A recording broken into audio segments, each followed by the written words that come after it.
Florence Ann Romano is in the house. We're discussing, she's the voice for childcare in the new millennium. Yes. Tell us about that.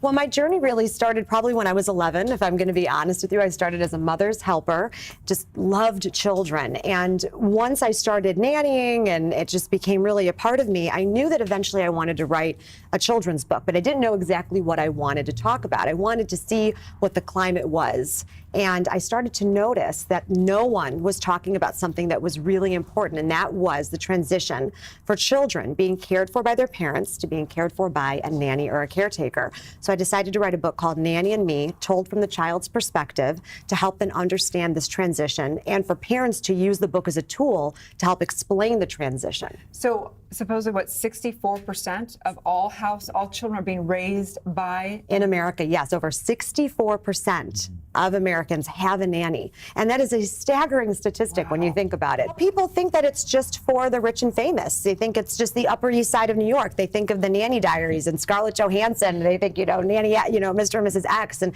that's not what it is today. This is, what is going on across America. So it could be Beverly Hills. It could be the Upper East Side of New York. But it's also small town Iowa. I mean, these people have everyone helping them raise their children, and that tribe that they have around them consists of different people. And a nanny isn't just a stranger. It could be a grandparent. It can be an aunt or an uncle. And the stigma that you refer to is so true, and that's why we need to redefine what nanny means in the world today and stop making it seem like it's just someone that's going to cheat with your spouse, because that's everything. Yes. All I see, and I'm like, you're giving everyone a bad reputation here, that this is what's going to happen. So does that include, like, if you take them to a daycare? A daycare. Sure, yes, absolutely. So everyone can afford a nanny. I'm thinking, wow. That's no, but that's also another misconception about what it costs to actually have a nanny.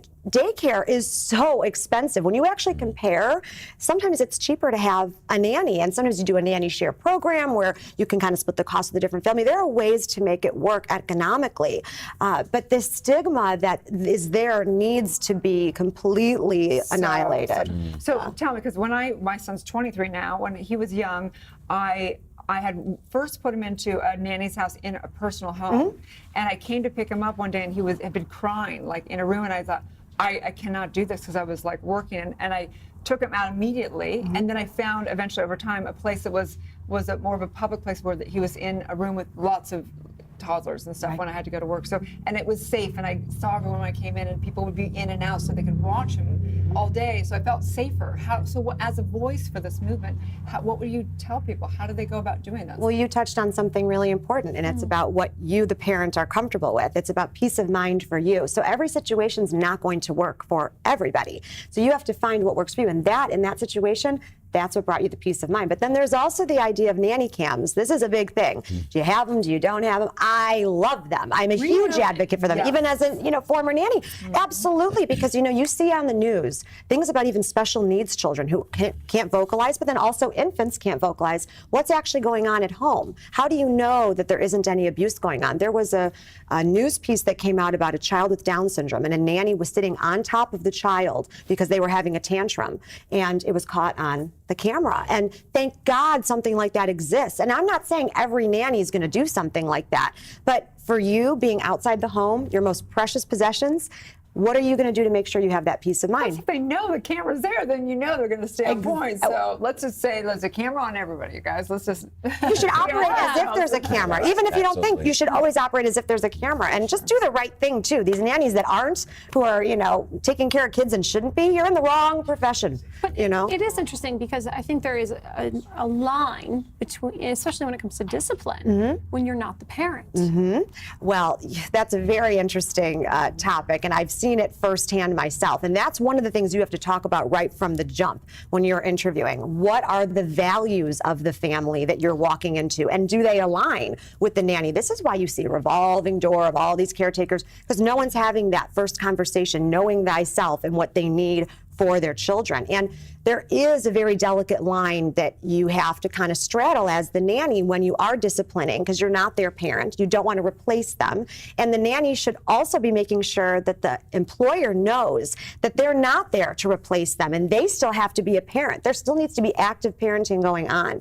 So when that nanny comes into the home, you need to be super clear about what are the boundaries. Are you able to spank them? Do you believe in corporal punishment? What are the rules of the home, and how are you going to allow that nanny to be a part of the family? So this is what you do. This You is work what I with do. people. You Yes. help. That is brilliant It is. because it's really about getting clear.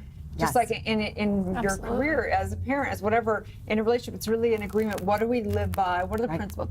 So how do you do this with your clients? Vetting the nanny. Really, this is the common denominator. It doesn't matter what kind of family you have, the same values-based system that we use to vet is going to work for every single family. So it's talking about what is your religion? What are your politics? Can you talk about that with the children? What are your views on discipline? Are there any special needs of the children that you need a special degree to have in order to take care of the children? I grew up with a brother with autism, so I've seen firsthand what it's like to have a sibling with special needs and what a different kind of heart it takes for someone to be in the home with a child that needs special attention.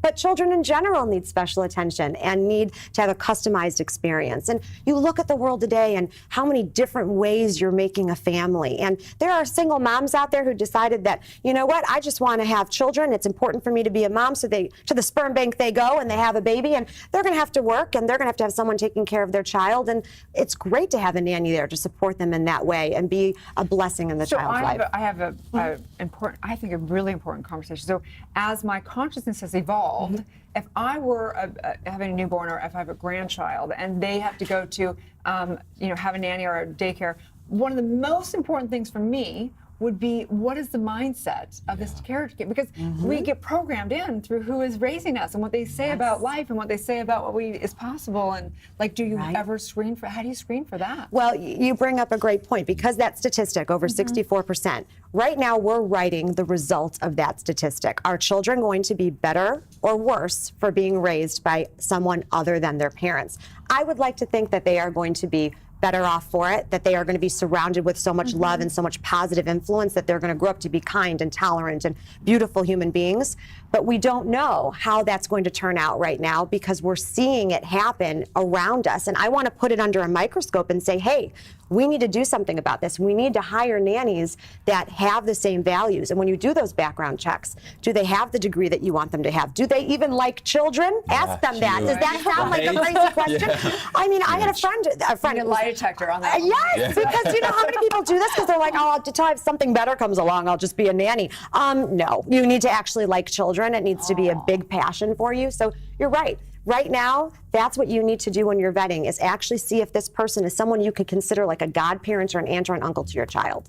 It's profound. So let's say that you are able to choose a nanny, someone that you feel comfortable with, at least in the beginning. What recommendations would you have for the parents in terms of the transition, right? Because I think that can be an uncomfortable period when they're trying to transition into maybe working more full-time and they're leaving, the little baby with the nanny. Well, my book is a great way to transition first, but if you don't read a book to the child, that's perfectly fine too. But what's most important is the transparency of the situation. Children will go to school and they will compare themselves to everyone else. My mom stays home, my dad stays home. Does my mom or dad not love me? Is that why someone else is taking care of me? They need to understand that you're giving them someone fun and wonderful who's going to love them and make memories with them and go on adventures. Make it awesome. I mean, this is a time in a child's life where sugarcoating it and painting it with rainbows and stars is what you should be doing. And you want someone like that to be in the home. And then here's the but to that. You're going to bring this person in. Hopefully it's the holy grail of nannies and they're unbelievable. And then the child falls in love with them. And then the parent feels all this guilt and this competition for this nanny. Yes, and oh my gosh. And then all of a sudden you hear them accidentally call them mom. And oh my gosh, are you just losing it and your heart is breaking? I'm telling you, they're not replacing you. They're not doing that at all. You should look at that as a positive thing. It happened to me firsthand. And the mother looked at me and said, it doesn't bother me at all because I know she is loved. And that's the way that you need to look at it, is it's the tribe that you're building. It's another person to love them. That's profound. I I'm love going that. to need a flow in my life. I never had children. I want a nanny just like Gosh, you. you're so Absolutely. kind, so Such kind. important work, such important work, and something I'm sure so many people are having that conversation, but it's really amazing to bring it to a conscious level. So It needs to be more of a national conversation, what's going on, because at the bottom line, it's about the kids. You want this next generation to be the best they can be. So where can people find and follow you and get your book? TheWindyCityNanny.com is my website, and you can follow me on Facebook. And then the book is also available in any bookstore and also Amazon. I hear you can get it the same day sometimes, so that's pretty cool. Yeah, it's if you're in a crisis, you're in a nanny crisis, you need it right away. But I love hearing from people. If there's any questions out there, I love to hear from everyone. There's no stupid question, and I promise you're not the only one going through it. thank you so much. So Thank if you. know somebody out there looking for, caregiving and they're for children or people that you know, please look her up. Stay tuned. We'll be right back.